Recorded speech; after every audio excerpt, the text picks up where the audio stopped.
நீங்க பார்த்திருப்பீங்க, நான் பீசஸா யோசிக்க மாட்டேன். அப்புறம் என்னது காம்ப்ரிஹென்சிவ் அப்புறம் இன்டகிரேட்டட் அப்ரோச்சா தான் பண்ணுவேன். 2வது மீடியா அட்டென்ஷனுக்காக வேலை செய்றது. இது என்னுடைய பழக்கம் இல்ல. அப்புறம் எனக்கு என்ன தோணுதுன்னா, எந்த ஒரு நாட்டோடைய வாழ்க்கையிலயும் ஒரு டர்னிங் பாயிண்ட் வரும்.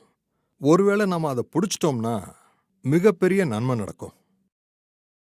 ஒரு மனுஷனோட வாழ்க்கையில பிறந்த நாள் வரும்போது அத கொண்டாடுவாங்க. அதனால ஒரு உற்சாகம் கிடைக்கும். புது விஷயமா இருக்கும்.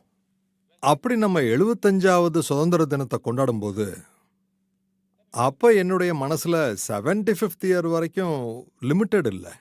100 வருஷம் இருந்துச்சு. சுதந்திரத்தோடைய 100 வருஷம்.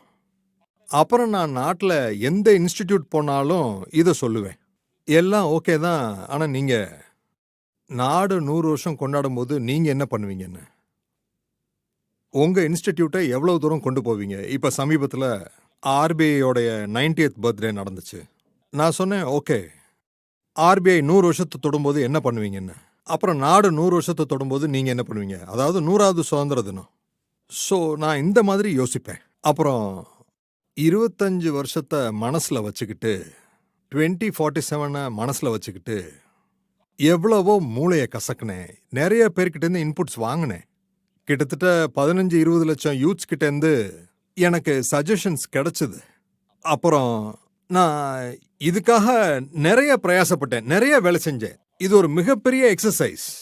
அப்புறம் அதுல சில ஆபீசர்ஸ் ரிட்டயரும் ஆயிட்டாங்க. இந்த எக்ஸர்சைஸ் பண்ணும்போது அவ்வளவு லாங்கா இத பண்றோம். மந்திரிங்க, எக்ஸ்பர்ட்ஸ் எல்லாருடைய சஜஷன்ஸையும் வாங்கினேன். அப்புறம் நான் அதையும் டிவைட் பண்ணேன்.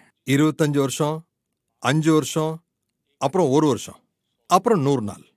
ஸ்டேஜ் வைஸ் நான் இத ஒரு ஃபுல் டைம் டேபிளா ப்ரிப்பேர் பண்ணி வச்சிருக்கேன். எல்லாம் இணையும் இதுக்குள்ள. வேணா 1, 2 இதுலேருந்து தவறி போகலாம்.